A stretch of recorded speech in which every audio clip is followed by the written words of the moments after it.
Thank you for joining me again here at Word for Asia Consulting International. Today I would like to share with you some thoughts surrounding what may be the single most important matter currently when dealing in China. Now, several caveats. I have no particular insight in the realms of military or even politics. That's not my space. We're a business consulting firm. So nothing that I share is intended to be either political or military. What I want you to think about is the understanding you must convey if you want to have meaningful and lasting relationships in China. And I say this without fear of error. Back in 2006, I was at the LAX airport waiting to receive a delegation of Chinese leaders. The plane was late, nothing new. The person waiting with me in the baggage area was the ambassador in Los Angeles, Chinese ambassador. And so we began to make small talk and exchange pleasantries. Nothing particularly unusual. But you know how important it is to make friends. And so both of us were working hard at that. We received the delegation upon arrival. We placed them into the limousines and off we were to the hotel. That evening we had a welcome banquet. As chance would have it, I was sitting next to the ambassador again. And that was really the sum total of my connection. 2 months later, I received a handwritten note from the ambassador.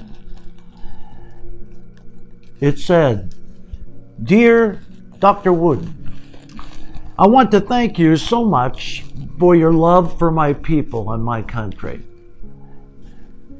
If my office can do anything to make your work any simpler, if you encounter challenges, please write to me, and my staff will be glad to help in any way that we can.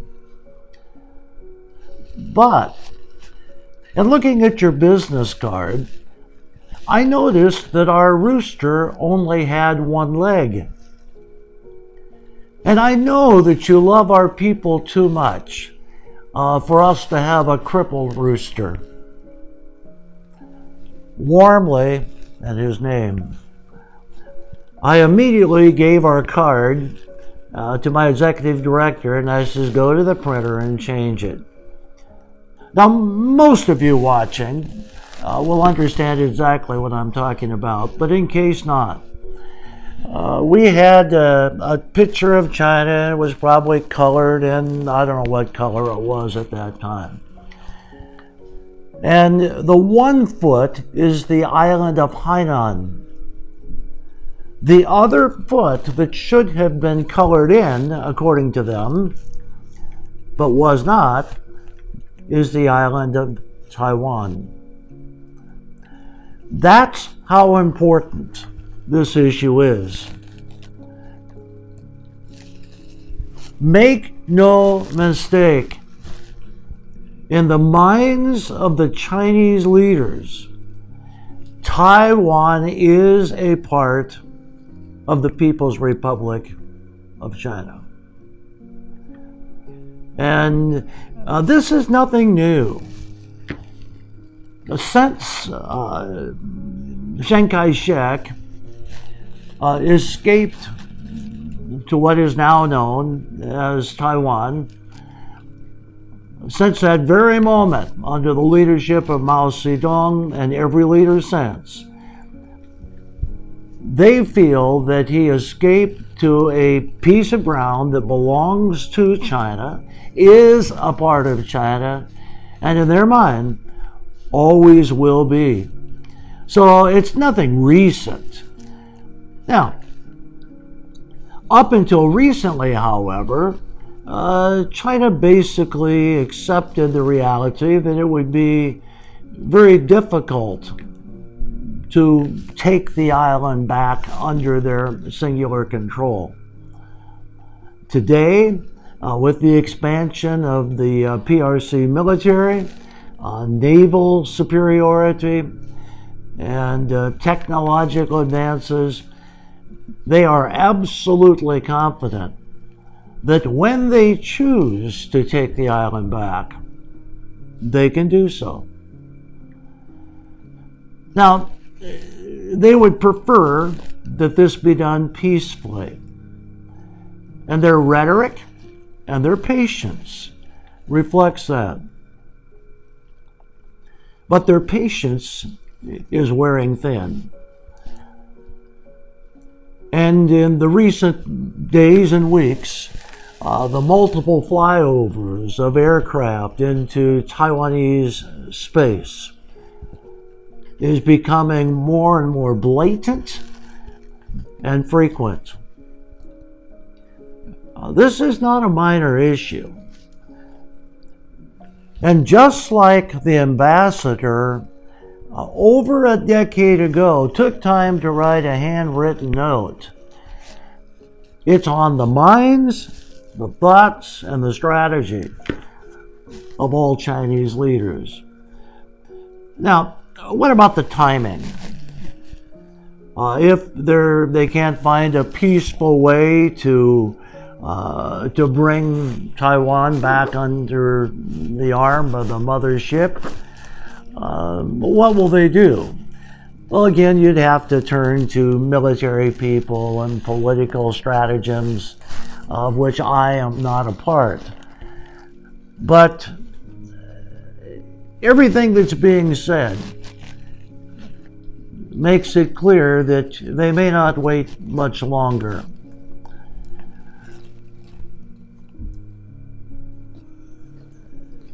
Predicting the future is always extremely difficult, especially if you try to do it before it happens. And so I think I'll leave it there. I believe the time could be soon for a change in behavior. Some have suggested that his presidency is now waiting for his likely third term of office, that this may be a way in which he can demonstrate his strong leadership. He can appeal to nationalistic pride, and so it may be beneficial for him to make the move now before the upcoming elections. I don't know. I can also say with certainty that the general feeling among Chinese leadership is that this reconciliation of Taiwan and the PRC would have already taken place except for the United States. They claim that we, the Americans, are the cause for this lack of bringing the country back together again. And there may be some truth to that. What America will do, I certainly don't know. And I really have no opinion on it. Again, that's left to those much higher and much more authoritarian than certainly we are.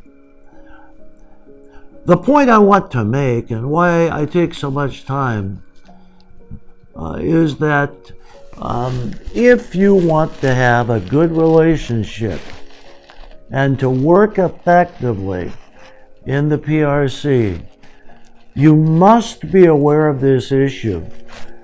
And a mere slip of the tongue could truncate what you're attempting to do. It absolutely could. My opinion to our clients is you're best to avoid the topic completely if you're able to. If you're working on a business agreement, what does Taiwan have to do with that particular arrangement? So you need to know that as a matter of friendship, it's a highly sensitive issue. It's not going to go away. And you can express your opinions at the risk of your business relationship. That's up to you. So just keep in mind that they're highly sensitive issues. Taiwan is one, Tibet is another, very similar to the Taiwan issue. And in the minds of the country, it's a matter of national security, unification, and they believe with every fiber of their being that they are in the right. Now, before you judge harshly, let me just leave you with this. I'm speaking to largely an American constituency. What war have Americans fought that caused the greatest loss of American lives? It wasn't Korea, it wasn't Vietnam, World War I, World War II, the War of 1812, none of those. Google it. By far, the greatest loss of American lives was in our Civil War. Yes, slavery was an issue. It certainly was. And thankfully, for me, we corrected a grievous mistake in our history by taking steps to end slavery. Long overdue. However, the seminal issue in the Civil War was the South cannot leave the Union. They cannot succeed. They are a part of the United States, and they can't just decide that they're going to walk away. We were willing to experience a great amount of bloodshed over that concern. And likewise, the PRC does not wish that, but they're more than willing to pay a price to see that their country is not fragmented. So thanks for listening. I hope that my sharing is helpful to you, and it will give you some discernment as you navigate the very sensitive waters of American and Chinese relations. We'll talk to you next time.